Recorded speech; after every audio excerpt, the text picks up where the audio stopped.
Hello friends, स्वागत है आपका हमारी इस नई वीडियो में जिसमें आज हम बात करने वाले हैं अर्थशास्त्र से रिलेटेड 5 क्वेश्चन जो एग्जाम में पूछे जा सकते हैं या पूछे गए हैं। मैं वो भी क्वेश्चन उसके बारे में बात करता हूँ।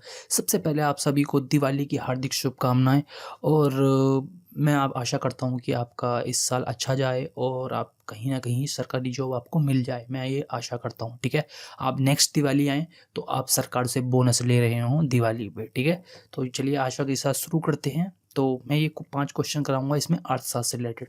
इससे पिछली जो हमारी हैं वीडियो आ चुकी हैं, इतिहास की है, भूगोल की है और पॉलिटिक्स के क्वेश्चन आ चुके हैं, राजनीति के किस तरह के क्वेश्चन आते हैं मैंने 5 क्वेश्चन उसमें करवा दिए हैं। आप 5 क्वेश्चन की वीडियो देख सकते हैं। ठीक है, जैसे कि आज दिवाली है, आप पूरा बिजी रहेंगे लेकिन आप 5 से 10 मिनट आराम से निकाल सकते हैं कि ट्रैवल कर रहे हो, कान में लीड लगा कर आराम से सुन सकते हैं 5 से 10 मिनट।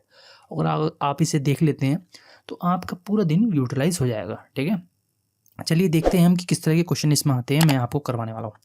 तो सबसे पहले हम देखते हैं कि जो भारत की अर्थव्यवस्था को सबसे अच्छे ढंग से किन शब्दों में व्यक्त किया जा सकता है। ठीक है, देखिए आजकल के जो पेपर है ना उसमें इसी तरह के क्वेश्चन पूछे जा रहे हैं और इसी तरह के क्वेश्चन आ भी रहे हैं। ठीक है, तो आप इस तरह के क्वेश्चन तैयार करना बहुत जरूरी है। ठीक है, तो वो पूछ रहा है कि भारत में सबसे अच्छे ढंग से मतलब किस तरह की भारत की जो अर्थव्यवस्था है किस तरह की, पूंजीवादी है, ठीक है, समाजवादी है, परंपरागत है या मतलब परंपरागत मतलब ट्रेडिशनल है या मिश्रित अर्थव्यवस्था है। ठीक है, देखिए एक बात तो हम जानते हैं कि पूंजीवादी तो हम नहीं है। ठीक है, पहली बात तो मैं उन्हें कह देना चाहता हूँ जिन्हें ये क्वेश्चन आता है कमेंट बॉक्स में इसका आंसर लिख दें। ठीक है, और दूसरी बात मैं बताता हूँ कि ये हमारी जो हम बात करते हैं पूंजीवादी पे, तो पूंजीवादी हमारी अर्थव्यवस्था नहीं है। हम बचपन से एक ही चीज़ पढ़ते आ रहे हैं कि भारत की अर्थव्यवस्था कैसी अर्थव्यवस्था है, मिश्रित अर्थव्यवस्था। ठीक है, मिश्रित अर्थव्यवस्था का मतलब भी मैं आपको समझाऊंगा। देखिए होता क्या है कि जो अगर हम जो विश्व में देखें ना, अर्थव्यवस्था मतलब जो पैसे से लेन देन है,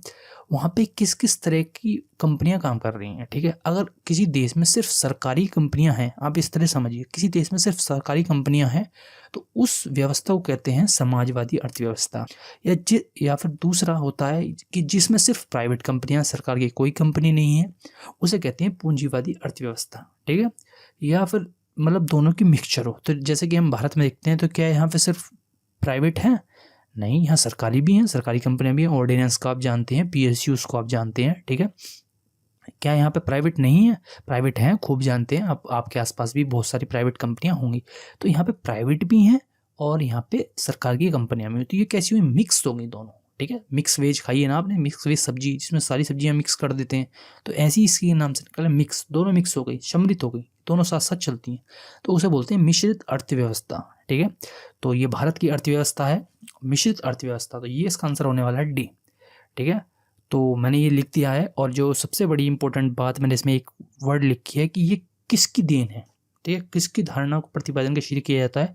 जॉन मेनार्ड कीन्स, बहुत बड़े अर्थशास्त्री थे, इन्होंने ये अर्थव्यवस्था दी थी कि मतलब समाज के मतलब सरकार के साथ साथ प्राइवेट लोगों की भी भागीदारी होनी चाहिए। ठीक है, तो आंसर इसका डी है। चलिए हम नेक्स्ट क्वेश्चन की तरफ बढ़ते हैं। सबसे पहले हम बात करते हैं कि भारत के केंद्रीय बैंक का नाम क्या है। ठीक है, भारत के केंद्रीय बैंक का नाम क्या है? तो जैसे आप जानते हैं कि भारत का सेंट्रल बैंक क्या है, जो मेन बैंक है, भारतीय state bank, Punjab national bank, reserve bank of India या इलाहाबाद बैंक। इसका अगर आपको आंसर आता है तो कमेंट बॉक्स में लिखें, नहीं आता तो मैं आपको बताने ही वाला हूँ।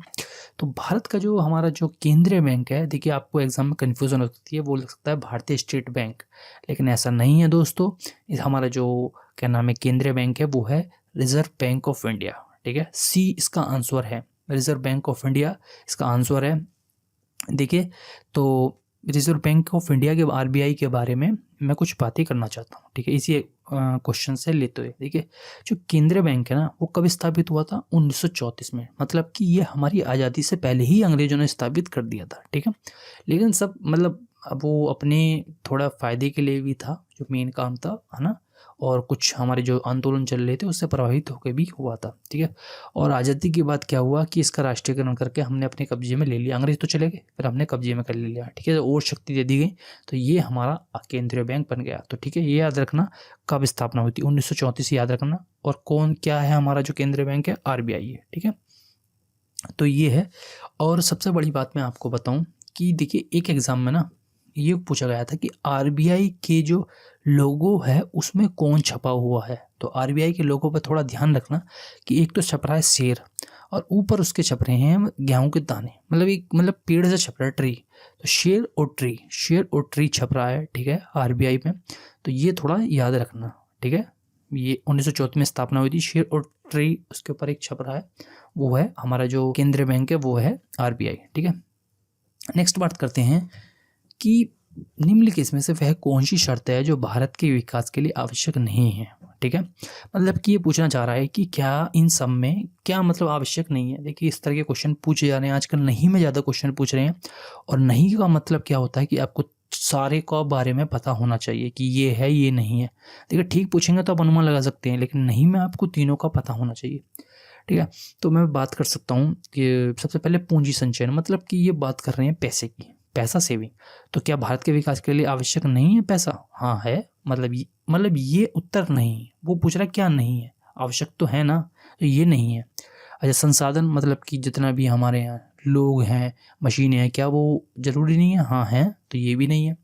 जनसंख्या वृद्धि, मतलब पॉपुलेशन बढ़ जाए, वो ज़रूरी है मतलब विकास के लिए? मुझे उस पर थोड़ा डाउट लग रहा है। फिर हम बात करते हैं टेक्नोलॉजी पे। तो टेक्नोलॉजी का कोई रूप नहीं है बढ़ाने में यार, खूब है, मशीनें आप देख रहे हो, अच्छी अच्छी मशीनें आ रही हैं, टेक्नोलॉजी आ रही है, वो तो बढ़ाती है। तो देखिए इसका जो आंसर है ना, अगर आपको आता है तो कमेंट बॉक्स में लिख के, नहीं तो मैं बताने वाला हूँ। इसका आंसर है जनसंख्या वृद्धि। जैसे कि जनसंख्या वृद्धि से मतलब क्या होता है कि पॉपुलेशन बहुत बढ़ गई है। जैसे कि मान लीजिए आपके घर में एक रोटी का टुकड़ा है, पहले उस रोटी को टुकड़े को खाने वाले हैं हमारे घर में 5 आदमी, ठीक है। तो सब पे मतलब ऐसे 2-2 टुकड़े आ जाते हैं, ठीक है। लेकिन मान लीजिए आपके घर में अब 5 से हो गए 7, जनसंख्या बढ़ गई, मैं मान लूँ। तो आपको कैसे कैसे टुकड़े आएंगे? आपको 2-2 टुकड़े नहीं आएंगे ना, 200 टुकड़े कम आएंगे ना। तो हुआ ना प्रभावित आपका विकास, मतलब आपको पूरा खाना नहीं मिल पा रहा है सबको बराबर, रोटी एक ही है, ठीक है। तो वही होता है कि जनसंख्या वृद्धि जो हमारे जो मतलब जो संसाधन होते हैं ना, उस पर प्रभाव डालती है, ठीक है। तो इसका आंसर क्या है? सी। ये हमारे विकास के लिए आवश्यक नहीं है, बल्कि ये हमारे विकास के लिए बाधक है, ठीक है। तो हम जानते हैं कि जनसंख्या से मतलब जो हमारी जो रिसोर्सेज हैं वो कम हो जाते हैं, ठीक है। चलिए देखते हैं हम नेक्स्ट क्वेश्चन क्या है कि भारत की मौद्रिक नीति कौन तय करता है। जैसे कि आप जानते हैं कि मौद्रिक नीति आती है हमारे यहाँ, महंगाई होती है, बहुत सारी नीति होती है, और मतलब कि वो कौन तय करता है, जो पैसा होता है। देखिए तो वित्त मंत्रालय, प्रधानमंत्री, वित्त सचिव या केंद्रीय बैंक, ठीक है। मैं आपको ये पढ़ाने वाला हूँ, अगर आपको पता है आंसर तो कमेंट बॉक्स में लिख के, नहीं पता तो मैं समझाने ही वाला हूँ। तो बात करते हैं सबसे पहले वित्त मंत्रालय। लेकिन वित्त मंत्रालय इस तरह के काम नहीं करता। नीति बनाने का काम कौन करता है? नीति बनाने का काम हालांकि हम जानते हैं कि सरकार करती है, तो आप इसमें वित्त मंत्री लगा लेंगे, लेकिन ये गलत होगा, ठीक है। प्रधानमंत्री भी इस तरह का कोई काम नहीं करते, वित्त सचिव अलग पोस्ट है।